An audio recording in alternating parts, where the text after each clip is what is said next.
सत्संग YouTube के माध्यम से सुनता हूँ। हमें भक्ति भाव का ज्ञान नहीं है। हम पर कृपा करें कि हम दोनों भक्ति से जुड़ जाएं। गुरुदेव, मेरी पत्नी को शारीरिक कष्ट आ गया है, कैंसर हो गया है। कृपा करें, भक्ति सत्संग के माध्यम से ये कष्ट कैसे दूर हो, यह बताएं। हम कैंसर की तो दवा नहीं जानते, पर जन्म जन्मांतर के कैंसर को मिटाने की डॉक्टरी यहाँ होती है। जो पुनरपि जननम पुनरपि मरणम पुनरपि जननी जठरे शयनम, इसकी यहाँ दवा। अलग अलग डिपार्टमेंट है। ये भवरोग की अचूक औषधि का औषधालय है।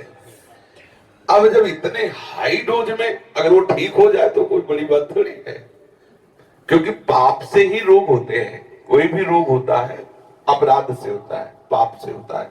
और जब हम भगवत शरणागत होते हैं, भजन करते हैं, भगवत नामामृत लीलामृत चरणामृत का पान करते हैं, तो अकाल मृत्यु हरणम सर्वव्याधि विनाशनम विष्णुपादोदकम पीत्वा पुनर्जन्म न विद्यते। पर हम इस शरीर को ठीक करने की लालसा दवाइयों से ही रखें और मन को ठीक करने की लालसा प्रभु से रखें, तन स्वाभाविक ठीक हो जाए, वो अलग की बात। अगर हमारा मन ठीक हो गया तो जन्म जन्मांतर की जो भटकन थी वो हमारी सुधर जाएगी। ये जो आशीर्वाद से रोग आदि ठीक होने की बातें हैं, एक तो हम इन बातों पर ज्यादा विश्वास नहीं करते, क्योंकि भगवान श्री कृष्ण चंद्र जो गीता में कहते अवश्य में भोक्तव्यम कृतम कर्म शुभाशुभ। जो तुमने शुभ कर्म या अशुभ कर्म किए हैं, दोनों को तुम्हें अवश्य भोगना पड़ेगा। अगर बचना चाहते हो शुभ अशुभ के भोग से, तो भगवान कहते हैं सन्मुख होए जीव मोहि जबहि जन्म कोटि अघनाश हो, तो भगवान के शरण में हो जाओ। अब अगर वो उचित समझेंगे, देखो इतना तो निश्चित समझ लो कि आपकी आयु निश्चित है, उसमें ना तो राई बढ़ सकती है और तिल घट सकती है। जो विधना ने लिख दिया छठी राव के अंक, राई घटे न तिल बढ़े रहुरे जीव निसंग। ये बात समझ में आ गई। अब हमें इस विचार पे जाना है कि ये रोग बढ़े या घटे, हमें इस पर दृष्टि नहीं। इस रोग का प्रभाव मेरे मन पे ना पड़े और मैं आनंदित रहूं, क्योंकि मरना तो निश्चित है। वो अगर आपको बुधवार के दिन मरना है तो अमरौती खा लो, अमृत पी लो, तो बुधवार के दिन तुम मर जाओगे।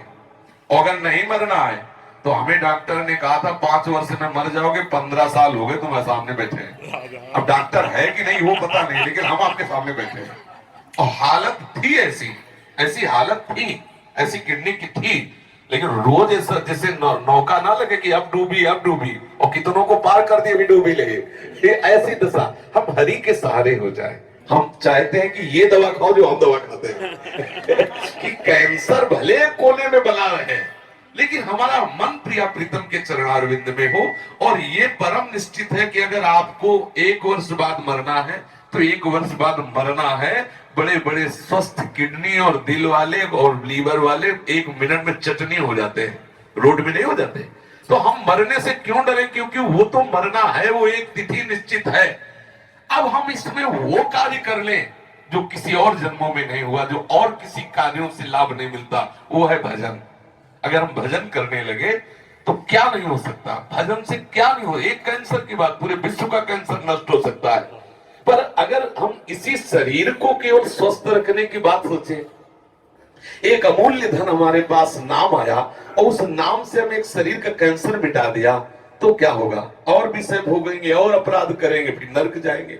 हम मन का कैंसर क्यों न ठीक कर ले, मन हमारा भजन में उन्मत्त हो जाए, जन्म जन्म की बिगड़ी बात बन गई। इस पर हम ज्यादा जोर देते हैं। और क्या है, वो छूछा वाली बात तो हमें आती नहीं कि ले भस्म जाओ लगाओ और बात बन जाएगी, ऐसी बनने वाली है नहीं हमारी समझ में। क्योंकि अवश्य में भोक्तव्यम कृतम कर्म शुभाशुभम, यदि शरण में हो जाओ और भजन करने लगो तो ये जरूर विश्वास है कि रोग भले खत्म ना हो, लेकिन रोग का अनुभव नहीं होने देंगे ठाकुर जी। और अगला तुम्हें ऐसा जन्म भी देंगे कि बढ़िया जन्म देंगे और खूब सुंदर भजन करते हुए भगवत प्राप्ति हो जाएगी। तो ये